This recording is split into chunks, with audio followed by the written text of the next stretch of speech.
আসসালামু আলাইকুম রহমতুল্লাহি ওবরাকাতুহ। ইন্নাল হামদুলিল্লাহ নাহমাদুহু ওয়া নুসাল্লি আলা রাসূলিহিল কারীম। সুপ্রিয় দর্শক, দেশের বাইরে যে যেখান থেকে এই মুহূর্তে আমাদের সাথে যুক্ত হয়েছেন সবাইকে স্বাগত জানাচ্ছি। আমি ওবায়দুল্লাহ আল কাফি। দেখছেন আপনাদের প্রিয় চ্যানেল নেক্সাস টেলিভিশনের নিয়মিত আয়োজন শরীফ হজ গ্রুপ নিবেদিত ইসলামী জীবন বিধান। সরাসরি সম্প্রচারিত এই আয়োজন শুরু করছি মহান রব্বুল আলমিনের পবিত্র নামে বিসমিল্লাহির রহমানির রহিম, যিনি এক এবং অদ্বিতীয় পরিচিতার শানে সুবহানাল্লাহি ওয়া বিহামদিহি সুবহানাল্লাহিল আযীম। বিশ্বজগতের মহামানব নবীজি সাল্লাল্লাহু আলাইহি ওয়াসাল্লামের শানে পড়ছি আল্লাহুম্মা সাল্লি ওয়া সাল্লিম আলা আবদিকা ওয়া হাবিবিকা মুহাম্মাদিন ওয়া আলিহি ওয়া সাহবিহি আজমাইন। সুপ্রিয় দর্শক, আল্লাহ রব্বুল আলামিন পবিত্র কালামুল্লাহ শরীফে ইরশাদ করেছেন, ইন্না বা'দাজ-যন্নি ইথমুন ফালা তাজাসসাসু ওয়া লা ইয়াগতাব বা'দুকুম বা'দা। তোমরা কারো সম্পর্কে খারাপ ধারণা করবে না, কোনো দোষ খুঁজে ফিরবে না। যদি দোষ খুঁজে পেয়ে যাও তাহলে বলাবলি করবে না, গোপন রাখবে।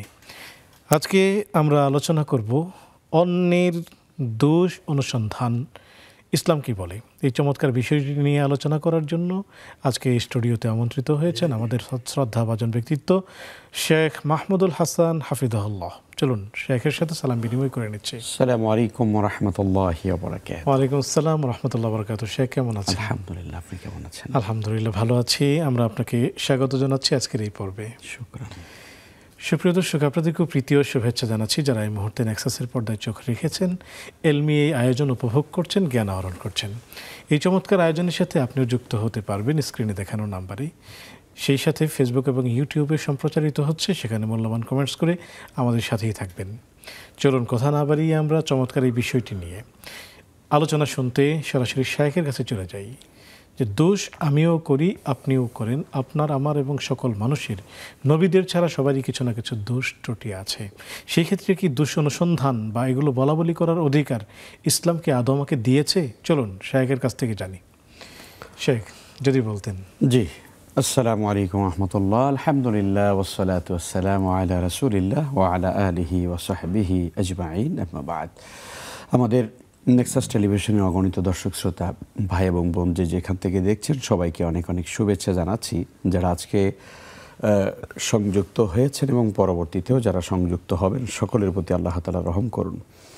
খুব গুরুত্বপূর্ণ একটি প্রসঙ্গ আজকে আলোচনার জন্য নির্ধারণ করেছেন। আমি প্রথমত বলতে চাই যে মানব চরিত্রের দুটো দিক থাকে, অর্থাৎ মানুষকে আল্লাহ রাব্বুল আলামিন দুই ধরনের প্রবণতা দিয়ে সৃষ্টি করেছেন, যেটাকে আরবিতে ইসলামী জ্ঞানভাণ্ডারের জ্ঞানের আলোকে যেটাকে এভাবে বলা হয় আখলাকে হামিদা এবং আখলাকে রাজিলা। অর্থাৎ মানুষের ভিতরে কিছু সৎ গুণাবলী আছে, কিছু অসৎ গুণাবলী আছে। মানুষ মাত্রই, সাধারণ মানুষ মাত্রই এগুলো থাকে, তবে নবী রাসূলদের নয়।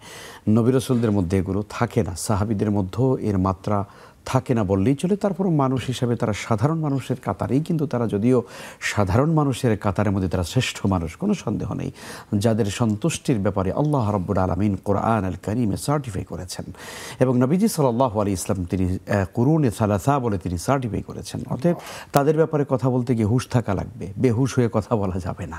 এটি আমাদের খুব গুরুত্বপূর্ণ বিষয় এবং তাদের দোষ ত্রুটি নিয়ে আলোচনা করার কোনো বিষয় নয়। মানুষ হিসাবে তাদের ত্রুটি হতেই পারে, কিন্তু যেহেতু তারা আমাদের জন্য সত্যের পথের তারা পথযাত্রী এবং আমাদের রাহাবার, আমাদের জন্য খলাফায়ে রাশিদুন, কাজেই তাদের ব্যাপারে মন্তব্য করা এটা গবেষণার ছলে হোক আর এমনি হোক এটা অনুচিত। এটি একটু অপ্রাসঙ্গিকভাবে বললাম। তো এবারে আসি, সাধারণ আমরা যারা মানুষ আমাদের মধ্যে কিন্তু এই দুই ধরনের প্রবণতা আছে, যে কিছু ভালো গুণাবলী, কিছু খারাপ গুণাবলী।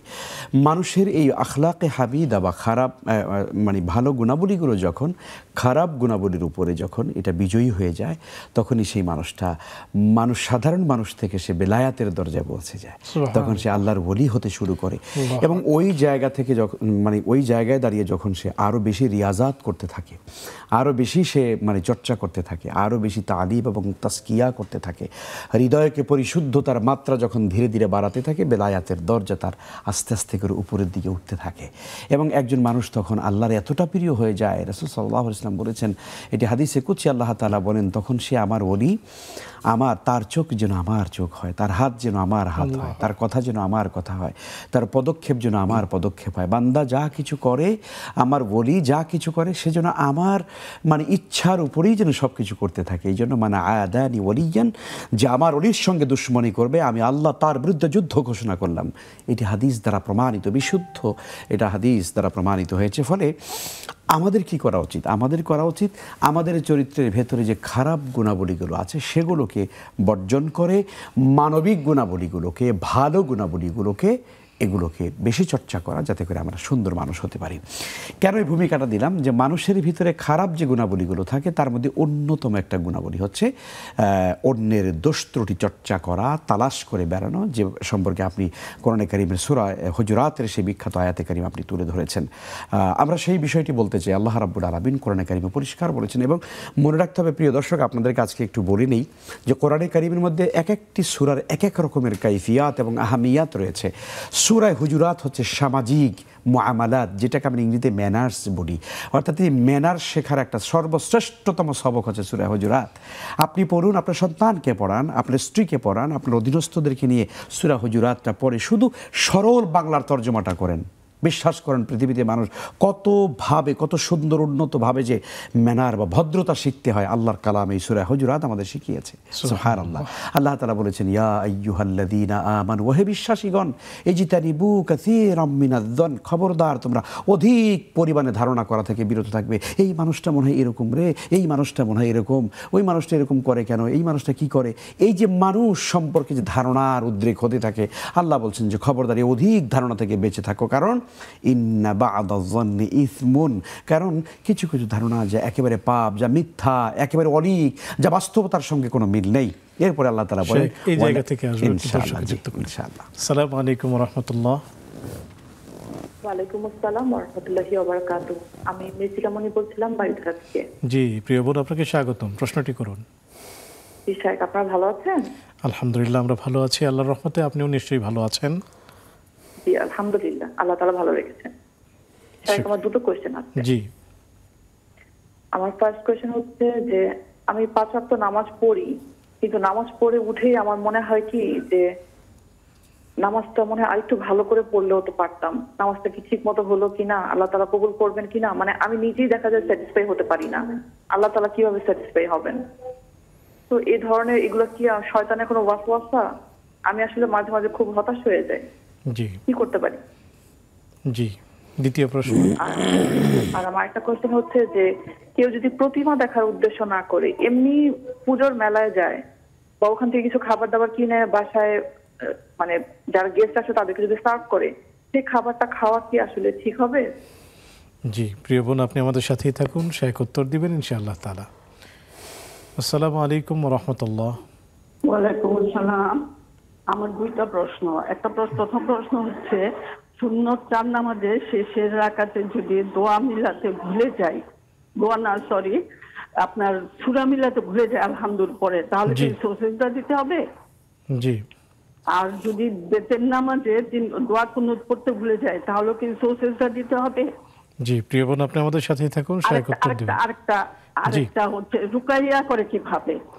জি, আর রুকিয়াতুশ শারঈয়া, জি শেখ উত্তর দিবেন ইনশাআল্লাহ তাআলা। শেখ খুব চমৎকার করে বলছেন। আমরা আয়াতে কারিমাটা শেষ করতেই হবে, কারণ যে দর্শকরা এখন আছেন তারা হয়তো অনেকে আবার চলেও যেতে পারেন। তো আল্লাহ রাব্বুল আলামিন কি সুন্দর করে বলেছেন, তোমরা মানুষ সম্পর্কে ধারণা করবে না। দেখুন, আমাদের সমাজে সামাজিক যত বিশৃঙ্খলা হচ্ছে, আমাদের ভেতরে আত্মীয়তার বন্ধন বলুন, পারিবারিক বন্ধন বলুন, এগুলো যতটা বেশি হালকা, বন্ধুর সঙ্গে বন্ধুর সম্পর্ক, ভাইয়ের সঙ্গে বোনের, বাবার সঙ্গে মায়ের, এই যে সংসারগুলো ভেঙে যাচ্ছে, পরিবারগুলো বিচ্ছিন্ন হয়ে যাচ্ছে, সমাজের ভেতরে মানবিক আচরণ, ভদ্রতা, মানুষকে আপন করে নেওয়া, সম্প্রীতি স্থাপন করা, এই গুণাবলীগুলো আজকে সমাজে খুবই আলগা হয়ে যাচ্ছে, খুবই আলগা থেকে আলগা হয়ে যাচ্ছে, হালকা হয়ে যাচ্ছে। এগুলোর পিছনে অন্যতম যে কারণটা, সেটা হলো মানুষ সম্পর্কে খারাপ ধারণা করা। আমি যে মানুষটাকে মনে করছি ও মনে হয় আসলে খারাপ, কিন্তু রাসূল সাল্লাল্লাহু আলাইহি ওয়াসাল্লাম কি বলেছেন, যন্নু বিল মুমিনিনা খায়রা, তুমি মুমিনদের সম্পর্কে ভালোই ধারণা করো, কারণ তুমি যাকে খারাপ মনে করছো তার মধ্যে কি মোটেও ভালো নেই? হ্যাঁ, তোমার কাছে হয়তো মনে হতে পারে অথবা তোমার কাছে পরিদৃষ্টি হতে পারে বা দৃশ্যমান হতে পারে যে তার ভিতরে খারাপ কিছু আছে, কিন্তু এই এক খারাপের অন্তরালে তার ভেতরে অসংখ্য ভালো কাজ আছে, অসংখ্য ভালো কাজ, যেটা তুমি চর্চা করো না। আবার তুমি নিজেকে হয়তো ভালো মনে করছো, কিন্তু তুমি কি চিন্তা করে দেখো, হেতে সাফ করো, তুমি আত্মসমালোচনা করো যে তুমি যে নিজেকে নিজে এত বেশি ভালো মনে করছো বা আমি ভালো মনে করছি, তাই না? প্রিয় ভাই বোন, আমরা কি আসলে এই ভালোর অন্তরালে আমাদের ভেতরে কি খারাপ আছে? না আছে তো। তাহলে আমরা একজন মানুষকে একটা ছোট্ট ত্রুটি দেখার পরে আমি তার সম্পর্কে খারাপ ধারণা করতে লাগলাম, অথচ রাসূল বলেছেন না, মোমেনকে তুমি সবসময় ভালোই মনে করবে, মোমেনকে তুমি সবসময় ভালোই মনে করবে। হ্যাঁ, আমার ভাইটা হয়তো ভুল করে ফেলেছে, আমার ভাইটা হয়তো বুঝতে পারে না এই কাজটা করে ফেলেছে, আমার বোনটা হয়তো এই কাজটা উচিত ছিল না, সেই কাজটা শয়তানের ওয়াসওয়াসা করে ফেলেছে, আল্লাহ তাকে হেদায়েত দেন, আমি তাকে বলি, আমি তাকে হেতেসাব দেই, আত্মসমালোচনা করবার সুযোগ দেই, আমি তার সম্পর্কে খারাপ ধারণা না রাখি। তো আল্লাহ রাব্বুল আলামিন এই বিষয়টা এভাবেই করে আমাদেরকে শিখিয়েছেন, খবরদার তোমরা যেন কারো সম্পর্কে খারাপ ধারণা না করো, মানে বেশি অধিক পরিমাণে খারাপ ধারণা না করো, এটি হলো পাপ। এরপরে আল্লাহ বলছেন ওয়ালা তাজাসসু, তাজাসসুস, জাসুসি মানে হলো যেটাকে সহজ বাংলায় বললে সুবিধা হবে গোয়েন্দাগিরি করা, গোয়েন্দা আরবি হলো জাসুসি, অর্থাৎ কারো পেছনে তুমি কারো দোষ ত্রুটি অনুসন্ধান করে বেড়াবে না, কারো দোষ ত্রুটি অনুসন্ধান করে তালাশ করে বেড়ানো। দেখুন, তালাশ করা কিন্তু নর্মাল কাজ না। আপনি হয়তো রাস্তা দিয়ে হাঁটছেন, দেখলেন একটা পাপের কাজ চলছে, হয়তো একটা ছেলে মেয়ে সে হয়তো একটা খারাপ আচরণ করতেছে রাস্তার পাশে বসে, হতে পারে এটা আপনার, কিন্তু আপনি পরিকল্পিতভাবে সিদ্ধান্ত গ্রহণ করে কারো বাড়ির মানে ঘরের সঙ্গে গিয়ে ছিদ্র দিয়ে একবারে সুন্দর করে তাকিয়ে থাকলেন, ওত পেতে থাকলেন, কি হচ্ছে এখানে, হ্যাঁ দেখি এই বাড়ির ছেলেরা কী করছে, মেয়েরা কী করছে, এই যে কাজগুলো খুবই নিন্দা করেছেন আল্লাহ, খুবই নিন্দা করেছেন। আপনার আমার দায়িত্ব নয় কোন বাড়ির ছেলে কী করে, কোন বাড়ির মেয়ে কী করে, কোন বাড়ির পুরুষ কী করে, এইটা অনুসন্ধান করার দায়িত্ব আপনাকে আমাকে আল্লাহ দেয়নি। আল্লাহ এই জন্য বলছে ওয়ালা তাজাসসু। এরপরে আল্লাহ কী বলেন, ওয়ালা ইয়াগতাব বা'দুকুম বা'দা, খবরদার তোমরা কেউ যেন কারো পেছনে যেন গীবত না করো, কারো পরনিন্দা পরচর্চা যেন, ওইটা হলো কারো দোষ ত্রুটি মানে অনুসন্ধান করে বেড়া, আর এইটা হলো কারো নিন্দা করা, কারো পেছনে নিন্দা করা। আল্লাহ বলছেন আইয়ুহিব্বু আহাদুকুম আইয়াকুলা লাহমা আখিহি মাইতান ফাকারিহতুমুহু ওয়াত্তাকুল্লাহ। আল্লাহ বলছেন তোমরা কি কেউ পছন্দ করো যে তোমার মৃত ভাইয়ের গোশত খাওয়া পছন্দ করো? কেউ, তোমার ভাই মরে গেছে, মরা ভাইয়ের গোশত তুমি টেনে টেনে নিয়ে কেটে কেটে খাচ্ছ, তোমাদের মধ্যে কি কেউ আছে এটা পছন্দ করবে? না, করবে না। তো আল্লাহ বলছেন করবে না, তোমরা অপছন্দ করছো, সুতরাং ফাত্তাকুল্লাহ, তোমরা আল্লাহকে ভয় করো। অর্থাৎ কারো পেছনে কেউ যেন পরনিন্দা পরচর্চার মতো এই গুনাহ, কবিরা গুনাহ যেটাকে গীবত বলা হয়, এই গীবত যেন তোমরা কেউ কারো না করো। এটি তোমাদের জন্য মৃত ভাইয়ের গোশত মাংস খাওয়ার মতো, এবং এটি বান্দার হক নষ্ট হয়, বান্দা মাফ না করে আল্লাহ মাফ করবেন না, এটি কবিরা গুনাহ। এই কবিরা গুনাহ তওবা ছাড়া কিন্তু মাফ হয় না। সুতরাং আল্লাহ তাআলা এই আয়াতে কারিমার মধ্যে এই বিষয়গুলো নির্দেশনা দিয়েছেন, আমরা যেন কারো পিছনে যেন কখনোই যেন আমরা দোষ ত্রুটি তালাশ যেন না করি। শুকরিয়া, জাযাকুমুল্লাহ। শেখ একজন দর্শক অপেক্ষা করছেন। আসসালামু আলাইকুম ওয়া রাহমাতুল্লাহ। আসসালামু আলাইকুম ওয়া রাহমাতুল্লাহ। ওয়ালাইকুম আসসালাম ওয়া রাহমাতুল্লাহি ওয়া হুজুর, বারাকাতুহু। পাবনা সুজানগর থেকে আব্দুল জব্বার বলছিলাম। জি, আপনাকে স্বাগতম প্রিয় ভাই। হুজুর, আমার সংক্ষিপ্ত কয়েকটা প্রশ্ন নিয়েন, তারপরে কেটে দিয়ে। নবী করিম সাল্লাল্লাহু আলাইহি ওয়াসাল্লামকে সৃষ্টি না করলে পৃথিবীতে কিছু সৃষ্টি হতো না। আপনাদের চ্যানেলে এক শায়েখ বলছে যে এটা মিথ্যা, কিন্তু আমাদের মসজিদের মুফতি হাফেজ মাওলানা সাহেব বলছেন এটা সঠিক। এই বিষয়ে একটি শায়েখের কাছ থেকে শুনবো। আর কোনো আলেমকে কি হুজুর বলা যাবে না? কাউকে হুজুর বললে বলে যে না হুজুর বলবেন না, এটাকে বলা যাবে কি যাবে না? আর 3 নম্বর প্রশ্ন, হুজুর যে বেধর্মীদের তো প্রশ্নের উত্তর নেওয়া হবে, কিন্তু তারা তো জাহান্নামী। আমার এটা মনের আবেগ যে তারা তো জাহান্নামী, তাদের 3টি প্রশ্নের উত্তর নিবে, এ বিষয়ে বলবেন, আমি আরো বোঝাতে পারবো না। আরেকটা প্রশ্ন, হুজুর কোরআন শরীফে কুল্লু নাফসিন যায়কাতুল মউত কোন সূরার কোন আয়াতে আছে? 2 জায়গা আছে। আর কি বলবো হুজুর, এই কয়েকটা প্রশ্নের উত্তর দিন। আসসালামু আলাইকুম। শুকরিয়া প্রিয় ভাই, আপনি আমাদের সাথেই থাকুন, শায়েখ উত্তর দিবেন ইনশাআল্লাহ তাআলা। সুপ্রিয় দর্শক, দেখছেন আপনাদের প্রিয় আয়োজন শরীফ হজ গ্রুপ নিবেদিত ইসলামী জীবন বিধান। সময় হলো একটি বিজ্ঞাপন বিরতিতে যাবার, ফিরছি একটু পর, আমাদের সাথেই থাকুন।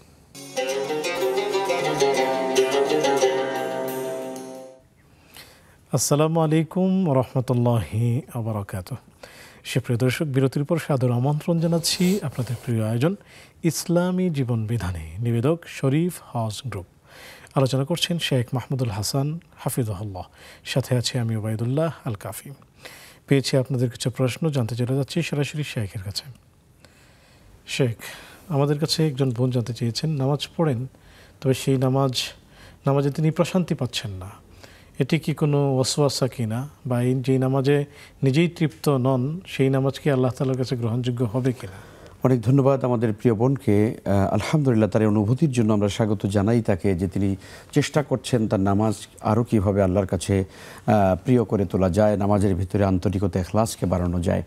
প্রিয় বোন, এ ব্যাপারে আপনাকে একটু মনে রাখতে হবে, সালাতে যখনই আমরা দাঁড়াই তখন যেন আমি পৃথিবীর বৈষয়িক সকল চিন্তা থেকে নিজের মেধা, মনন এবং চিন্তাকে যেন একীভূত করে, এক কেন্দ্রিক করে যেন নামাজের মধ্যে রাখবার চেষ্টা করি। এটি যদি আপনি চেষ্টা করেন, আলহামদুলিল্লাহ, এক ওয়াক্তই হয়ে যাবে না, একদিনই হয়ে যাবে না, কিন্তু আস্তে আস্তে আস্তে আস্তে করে আপনার ভেতরে এই তারাক্কি হবে।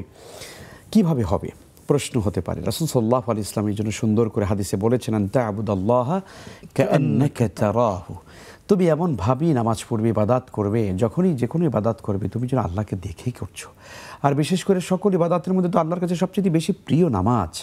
বান্দা যখন রুকু করে, বান্দা যখন সিজদা করে, আল্লাহ এটা অনেক বেশি খুশি হয়ে যান। বান্দা তার সব কিছুকে একবারে নিঃশেষ করে, সব নিজের আমিত্বকে সব ধ্বংস করে ধুলার সাথে মিটিয়ে দিয়ে সে তার নাক এবং কপাল মাটির সঙ্গে মিশিয়ে আল্লাহকে শ্রদ্ধা করে, আল্লাহকে সম্মান জানায়। যেন আল্লাহ সবচেয়ে বেশি খুশি হয়ে যান বান্দা যখন সিজদার মধ্যে চলে যায়। এই জন্য যখনই আপনি নামাজ পড়বেন তখন আপনার এই অনুভূতিটা যেন থাকে, আনতা আবুদাল্লাহ কাআন্নাকা তারা, বান্দা এমনভাবে ইবাদত করবে যেন আল্লাহকে দেখে দেখে করছে।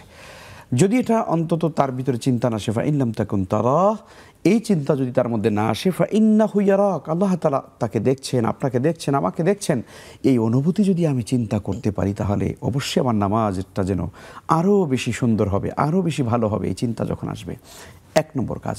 নামাজের আন্তরিকতা বাড়াবার জন্য আরেকটি কাজ হচ্ছে, যখন নামাজে আমরা যা কিছু পড়ি তা যদি আমরা বুঝে বুঝে পড়তে পারি। আমি যে তাসবিহ পড়ছি সুবহান রাব্বিয়াল আলা, মানেটা কি? আমি সুবহান রাব্বিয়াল আযীম পড়ছি, তার মানে কি? আমি আত্তাহিয়াতু পড়ছি, তার অর্থটা কি? সূরা ফাতিহা পড়ছি, তার মানে কি? আমি অন্য সূরাগুলো পড়ছি, তার অর্থগুলো, এইগুলো যদি জেনে জেনে যদি সুন্দর করে আমরা পড়ি, তাহলে হবে কি?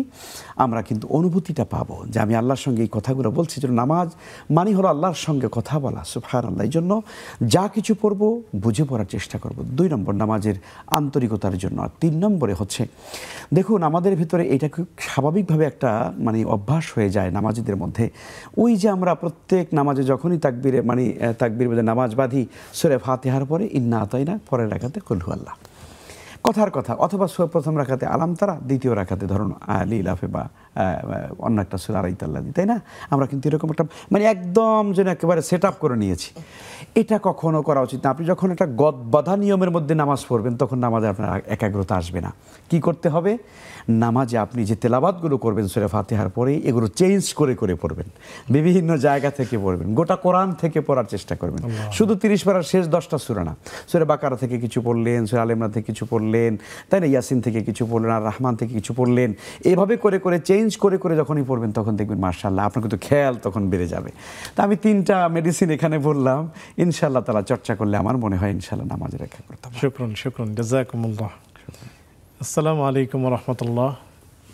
আসসালামু আলাইকুম ওয়া রাহমাতুল্লাহ। ওয়ালাইকুম আসসালাম ওয়া রাহমাতুল্লাহি ওয়া বারাকাতুহু। জি হুজুর, আমার 2টি প্রশ্ন। প্রথম প্রশ্ন হলো যে দলিল তিরমিজি শরীফ হাদিস নম্বর 2657, ইমাম তিরমিজি বলতেছেন যে তোমরা কোরআন ও সহিহ হাদিসের একটি কথাও যদি জেনে থাকো সবাইকে জানিয়ে দাও। তিরমিজি শরীফ, তোমরা কোরআন ও সহিহ হাদিসের যদি একটি কথাও জেনে থাকো তাহলে সবাইকে জানিয়ে দাও। আর দ্বিতীয় প্রশ্ন হলো যে এর মানে কি বলবেন। আর দ্বিতীয় প্রশ্ন হলো যে যারা আমাদের মাঝে কিছু সাধারণ লোক আছে, তারা তো বাংলাও পড়তে পারে না, যে দুই রাকাত নামাজে যে দুরূদ শরীফ পড়ি, আত্তাহিয়াতু, দোয়া মাসুরা, এগুলো পারে না, তো তাদের কি করণীয়, কি পড়তে হবে বা কি করণীয়? আসসালামু আলাইকুম। ওয়ালাইকুম আসসালাম ওয়া রাহমাতুল্লাহ। প্রিয় ভাই শায়েখ উত্তর দিবেন ইনশাআল্লাহ তাআলা। আপনি আমাদের সাথেই থাকুন। আসসালামু আলাইকুম ওয়া রাহমাতুল্লাহ। ওয়ালাইকুম সালাম ওয়া রাহমাতুল্লাহ। হুজুর, আমি সুনামগঞ্জ ধরমপাড়া থেকে ইনুস বলছিলাম। জি প্রিয় ভাই, আপনাকে স্বাগত। কেউ আপনার আলোচ্য বিষয়ের উপরে আমার প্রশ্নটা হুজুর, যে কেউ এক কবিরা গুনাহ করলো, অন্যের হক নষ্ট করলো, কিংবা নর হত্যার মতো জঘন্য ঘটনা ঘটলো, এইগুলিও কি গোপন রাখতে হবে? আর 2 নম্বর প্রশ্ন হলো হুজুর, রাসূল সাল্লাল্লাহু আলাইহি ওয়াসাল্লামকে সৃষ্টি না করলে আল্লাহ রাব্বুল আলামিন পৃথিবীর কিছুই সৃষ্টি করতেন না, এই কথাটা কি সহিহ হাদিস দ্বারা সমর্থিত? আরেকটি প্রশ্ন আছে হুজুর, যে এই পৃথিবীর সমস্ত সৌন্দর্যের অর্ধেক সৌন্দর্য যে আল্লাহ রাব্বুল আলামিন হযরত ইউসুফ আলাইহিস সালামকে সৃষ্টি করেছেন, কথাটা কি ঠিক? জি প্রিয় ভাই, আপনি আমাদের সাথেই থাকুন, শেখ উত্তর দিবেন ইনশাআল্লাহ তাআলা। শেখ, আমরা আপনার কাছে জানতে চাইব, পূজার সময়ে যদি মূর্তি দেখার উদ্দেশ্যে না, বরং ওই জায়গায় যাওয়া এবং ওখান থেকে কিছু জিনিসপত্র কিনে এনে মেহমানদেরকে সার্ভ করা, এটি কি আসলে শরীয়ত অনুমোদন দেয় কিনা? খুব গুরুত্বপূর্ণ প্রশ্ন করেছেন। আমরা ভিন্ন ধর্মের ভাইদের প্রতি এবং তাদের প্রতি শ্রদ্ধা রাখি, কারণ হচ্ছে ইসলাম আসলে এমন সুন্দর একটি বৃক্ষের নাম, যেই বৃক্ষের ছায়ায় সকল ধর্ম, বর্ণ, জাতি, গোষ্ঠীর মানুষেরাই সেখানে আশ্রয় নিতে পারে। ইতিহাস তা প্রমাণ করে। রাসূল সাল্লাল্লাহু আলাইহি ওয়াসাল্লাম মদিনাতে যাওয়ার পরে সেখানে দ্য চার্টার অফ মদিনা তিনি কায়েম করেছিলেন, মদিনা সনদ, যেখানে 47টি ধারা ছিল। সেখানে 4টি বড় বড় মানে ধর্মের মানুষ ছিল, ইহুদি, খ্রিস্টান, মুশরিক বা পৌত্তলিক এবং মুসলমান। এই 4 শ্রেণীর মানুষদেরকে নিয়ে, সকলকে নিয়ে তিনি একটি সুন্দর সমাজ এবং রাষ্ট্র কায়েম করেছিলেন। ফলে আমাদের সমাজের মধ্যে ভিন্ন ধর্মের মানুষ থাকবে, কোনো অসুবিধা নেই, কিন্তু মনে রাখতে হবে আপনি মুসলিম।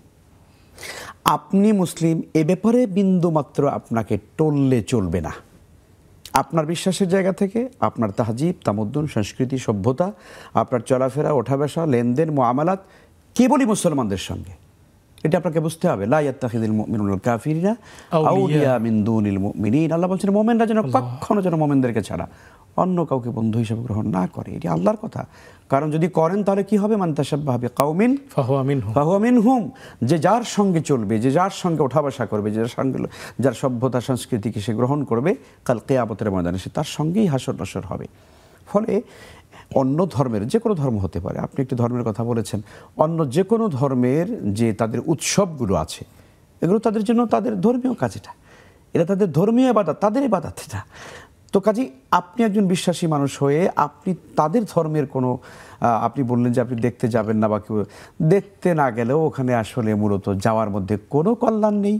ওখানে গেলে বেপর্দা হবে, ওখানে গেলে আপনার জেনা ব্যভিচার হয়, ওখানে চোখের জেনা হয়, ওখানে অনেক রকমের অকারেন্সগুলো হতে থাকে। কাজেই এই জায়গাতে গিয়ে আপনি কিছু খাদ্যদ্রব্য কিনে অন্য মানুষকে খাওয়াবেন না। এগুলো ধর্মীয় উৎসব, অন্য ধর্মের ধর্মীয় উৎসবের কোনো খাবার আপনি নিজে খেতে পারবেন না, এটা অন্যকে খাওয়াতে পারবেন না। তাছাড়া তাদের তো গেলে দল ভারী হবে। শুকরিয়া, জাযাকুমুল্লাহ। শেখ, আমাদের কাছে একজন জানতে চেয়েছিলেন যে সুন্নাহ নামাজে যদি কেউ সূরাতুল ফাতিহার সাথে সূরা মিলাতে ভুলে যায়, তাহলে কি সিজদায়ে সাহু দিতে হবে? অনেক ধন্যবাদ, সুন্দর প্রশ্ন করেছেন। আমরা জানি সূরা ফাতিহা মিলানো, সূরা ফাতিহার সঙ্গে অন্য সূরা মিলানো এটা কি ওয়াজিব। সেটা ফরজ হোক, সুন্নাহ হোক, নফল হোক, তাহাজ্জুদ হোক, ইশরাক হোক, চাশত হোক, আওয়াবিন হোক, যে কোনো নামাজেই আমরা সূরা ফাতিহার সঙ্গে অন্য সূরা মিলাতে হয়, এটা ওয়াজিব। কাজেই আপনি যদি কখনো ওয়াজিব আদায় করতে ভুলে যান, আপনি সাহসিতা দিতে হবে। আর আপনি ধরুন দেন নাই, কিন্তু অক্তের মধ্যে আপনার কি হয়ে গেছে, স্মরণ হয়ে মনে পড়ে গেছে যে আহা আমি তো শুধু ফাতিহা পড়ে নামাজ পড়েছি, অবশ্যই আপনাকে নামাজ দোহরাতে হবে, আবার নতুন করে সেই নামাজটাকে পড়ে নিতে হবে। অবশ্যই যদি আপনি সূরা ফাতিহা মিলাতে, যদি ফাতিহার সঙ্গে অন্য সূরা মিলাতে যদি ভুলে যান, এটি জমহুর উলামায়ে কেরামের মত এবং হানাফদের মত হচ্ছে। এটি পৃথিবীর কোনো স্কুল অফ থট তারা মনে করে যেহেতু সূরা ফাতিহা মিলানো ফরজ আর সঙ্গে অন্য সূরা মিলানো ওয়াজিব, ফরজ যদি হয়ে যায় নামাজ হয়ে যায়, এটা তারা মনে করেন। ফলে সূরা ফাতিহা যদি কেউ ফাতিহার সঙ্গে যদি অন্য সূরা মিলাতে ভুলেও যান, তাহলে তার নামাজ হয়ে যাবে, একান্ত সূরা সাহসিদা না দিলেও হয়ে যাবে। কিন্তু আমরা হানাফরা মনে করি এখানে অবশ্যই তাকে সাহসিদা দিতে হবে। শুকরিয়া, জাযাকুমুল্লাহ। শেখ, হুজুরকে কি হুজুর বলা যাবে কিনা? হুজুর মানে হলো জনাব। আমরা জনাব বলি, সিলেট অঞ্চলে শব্দটাকে খুব ব্যবহার করে জনাব। তো আমাকে ওই এলাকার ভাইরা যখন ফোন করে তখন এই শব্দটা শোনা যায়, জনাব। তো জনাব এইটা কি আসলে মূলত আরবিতে হদর বলা হয়। হদর শব্দটা হলো হা দাদ ওয়াও র, হদর। হদর মানে হলো আসলে মূলত যিনি সামনে আছেন, উপস্থিত আছেন, অথবা সম্মানিত একজন ব্যক্তি আর কি, জাস্ট এটাই, যেটাকে বাংলায় আমরা জনাব বলি। Respected person. ইংরেজিতে স্যার বলার মতো অনেক, ইংরেজিতে স্যার বলি আমরা। বিভিন্ন শব্দ দিয়ে ব্যাখ্যা করা যেতে পারে। তো হুজুরকে হুজুর বললে কোনো গুনাহ নাই, তবে হুজুর হওয়া লাগবে আগে। কথা বুঝলেন না? আমাদের সমাজে তো এখন হুজুর নামে বহু গায়েরে হুজুর আছে, বেশভূষা মাশাআল্লাহ একেবারে নাম্বার 1 ক্লাসের হুজুর। দেখলে মনে হবে যে বাহ, এর মতো ওলি আল্লাহ তো আর পৃথিবীতে নাই। কিন্তু তার চলাফেরা, কথাবার্তা, লেনদেন, আমল, আকীদা, ঈমান, বিশ্বাস বলতে কিচ্ছু নাই। পুরা বিশাল একটা সবুজ পাগড়ি, বিশাল একটা, ওইটার উপরে আরেকটা, তার উপরে আরেকটা, গলার মধ্যে 2টা, মাথার মধ্যে 3টা, মানে কি এক আজীব। অথচ তার ভিতরে শিরকের মতো মানে কাজগুলো তার মধ্যে আছে। বেদাত তো তার পা থেকে মাথা পর্যন্ত, কুফুরি পর্যন্ত তাদের ভিতরে আছে। তারা সেজদা নিচ্ছে মানুষের, আমার কাছে আজিমি সেজদা জায়েজ আছে। শয়তানি আর ভণ্ডামির কোনো মানে মানে মানে শেষ নাই। এরাও কিন্তু হুজুর। তো এই হুজুর যারা আছে, এই জাতীয় হুজুর নামে যারা আছে, এদের থেকে ঈমান এবং আকীদাকে বাঁচাতে হবে। আমিন ইয়া রাব্বাল আলামিন। জাযাকুমুল্লাহু খাইরান। সুপ্রিয় দর্শক, দেখছেন আপনাদের প্রিয় আয়োজন ইসলামী জীবন বিধান। সময় হলো একটি বিজ্ঞাপন বিরতিতে যাবার, ফিরছি একটু পর। আমাদের সাথেই থাকুন।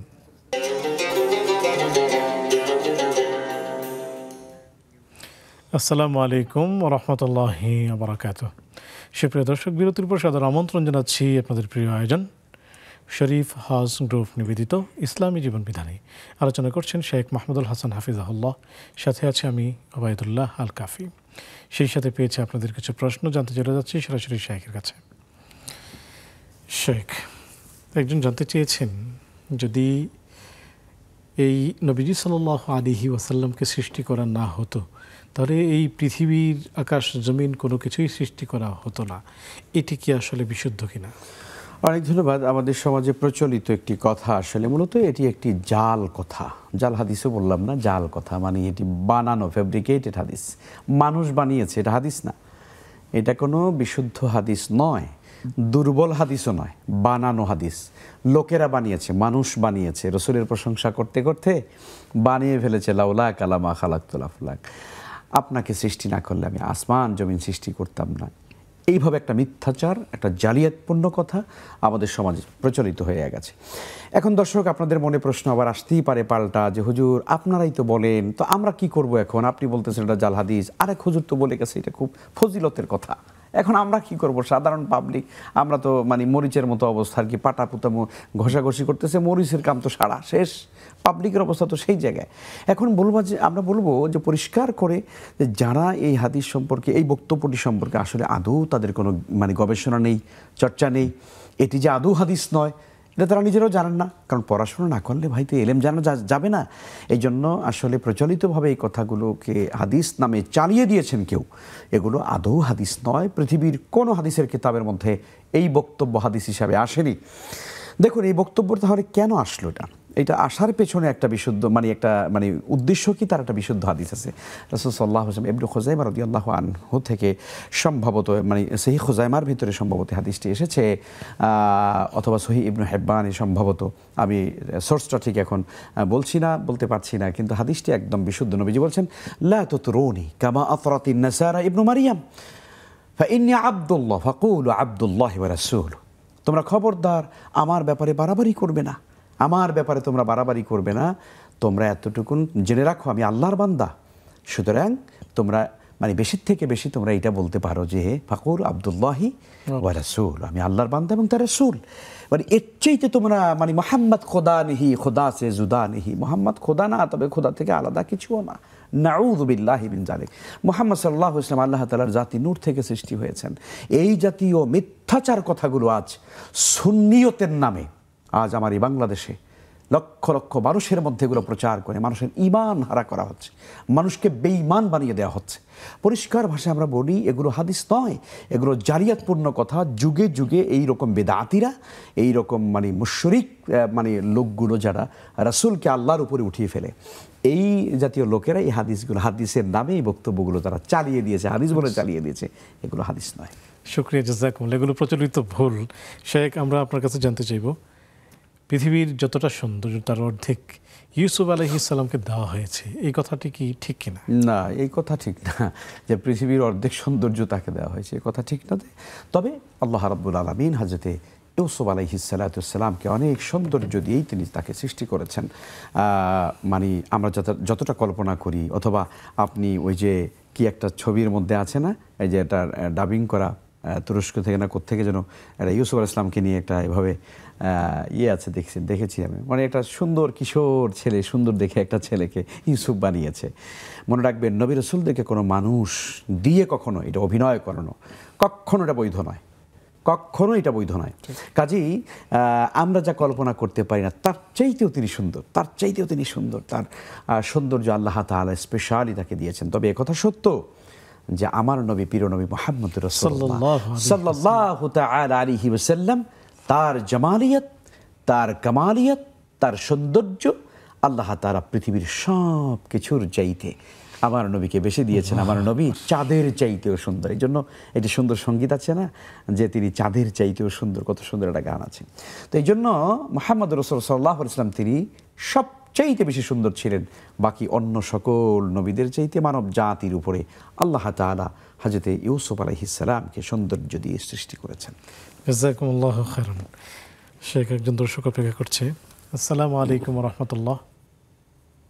ওয়ালাইকুম আসসালাম ওয়া রাহমাতুল্লাহি ওয়া বারাকাতুহু।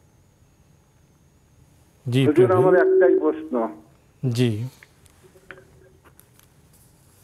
গত পরশুদিন হাফেজ সাইফুল্লাহ সাহেব বললেন কাজা নামাজ বলতে কোনো নামাজ নাই, নামাজ পড়তে হবে নফল। যেসব নামাজ পিছনে কাজা হয়েছে ওটা নফল নামাজ হিসেবে পড়তে হবে। আর গতকাল যিনি বললেন উনি বললেন যে না, কাজা নামাজই ইতিপূর্বে আপনার জীবনে যত কাজা নামাজ হিসেবে পড়তে হবে। তাহলে দুইজনের বক্তব্য দুই রকম হয়ে গেল না? জি, তাহলে আসলে কোরআন হাদিসের আলোকে কি বলে এটা আমি জানতে চাই। জি প্রিয় ভাই, আপনি আমাদের সাথেই থাকুন। শেখ ইনশাআল্লাহ তাআলা এটার শরহ দিবেন। আসসালামু আলাইকুম ওয়া রাহমাতুল্লাহ। জি, কে আছেন আমাদের সাথে?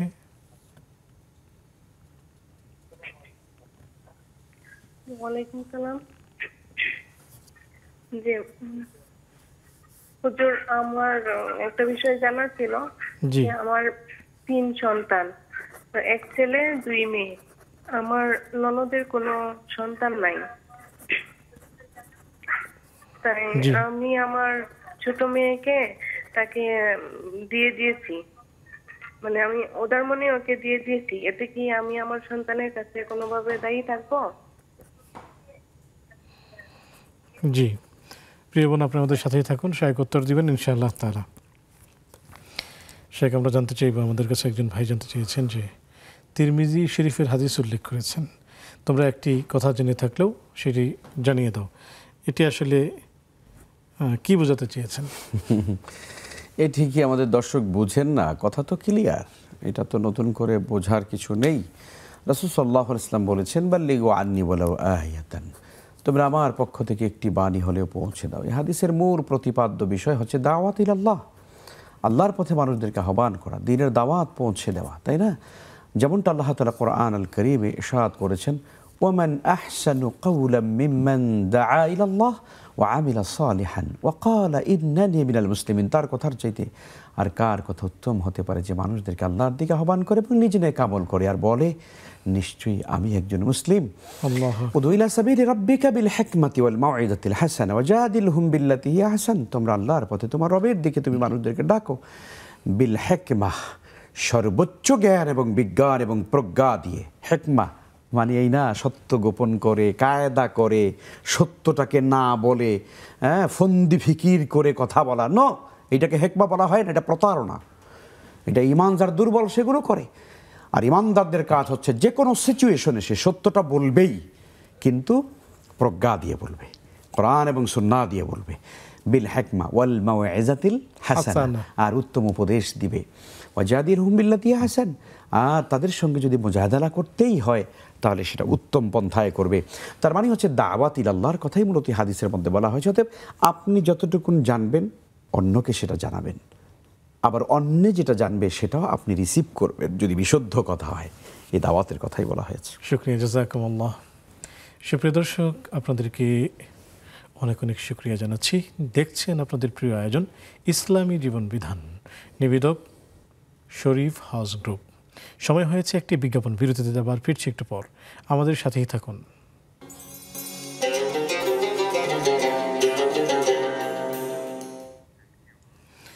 আসসালামু আলাইকুম রহমতুল্লাহি ওবরাকাতুহ।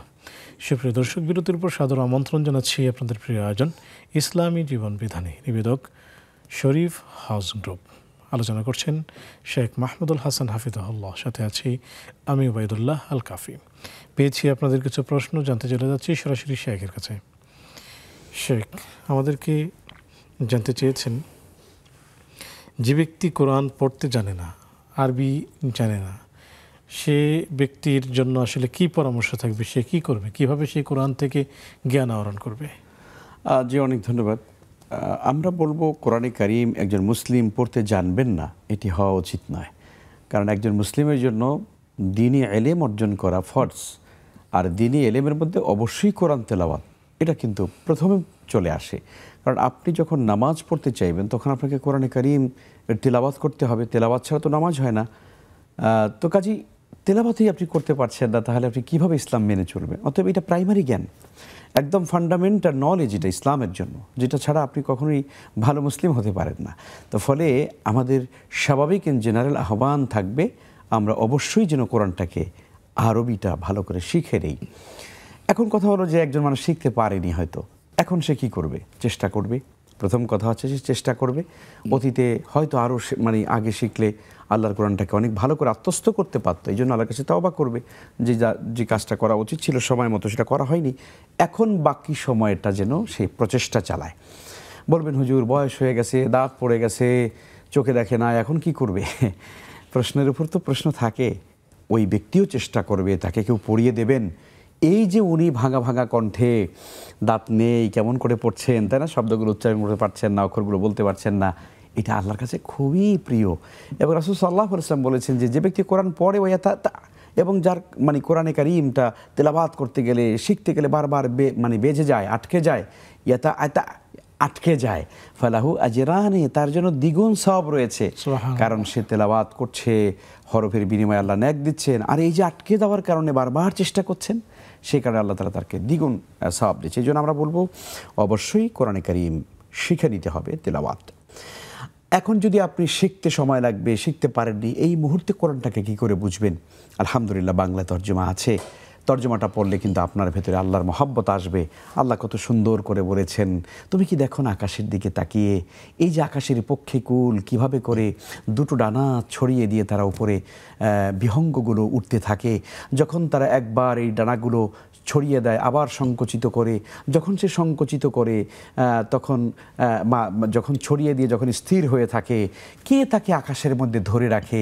তোমার দয়াময় আল্লাহ, রহমান আল্লাহ ছাড়া কেউ তো তাকে এই শূন্যের ভিতরে ধরে রাখে না। এই কথাগুলো যখন আপনি পড়বেন বাংলায়, আপনার কাছে তখন মনে হয় সত্যিই তো তাই, আল্লাহ তো সুন্দর করে বলছেন।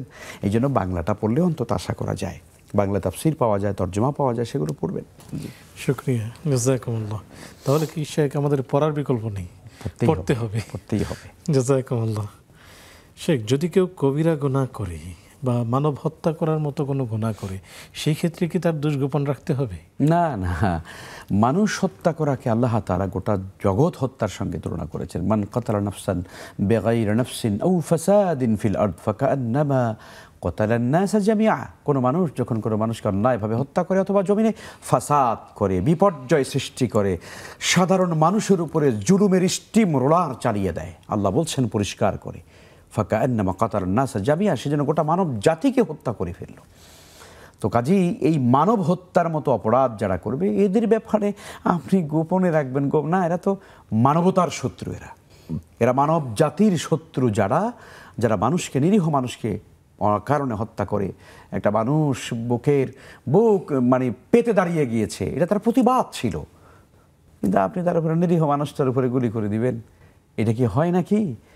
এর চাইতে নিরীহ হত্যাকাণ্ড তার পৃথিবীতে হতে পারে না। কাজেই এই কাজগুলো যারা করবে, অবশ্যই তাদের এই অপরাধগুলো মানুষের ভিতরে ছড়িয়ে দিতে হবে, জানাতে হবে, মানুষকে সচেতন করতে হবে, জনমত তৈরি করতে হবে, এবং আল্লাহর জমিন থেকে যেন এই মানব হত্যার মতো, ফাসাদ করবার মতো অন্যায় অপরাধ যেন চিরতরে যেন বন্ধ হয়ে যায়, সেই ব্যাপারে আমাদেরকে দায়িত্বশীল ভূমিকা পালন করতে হবে।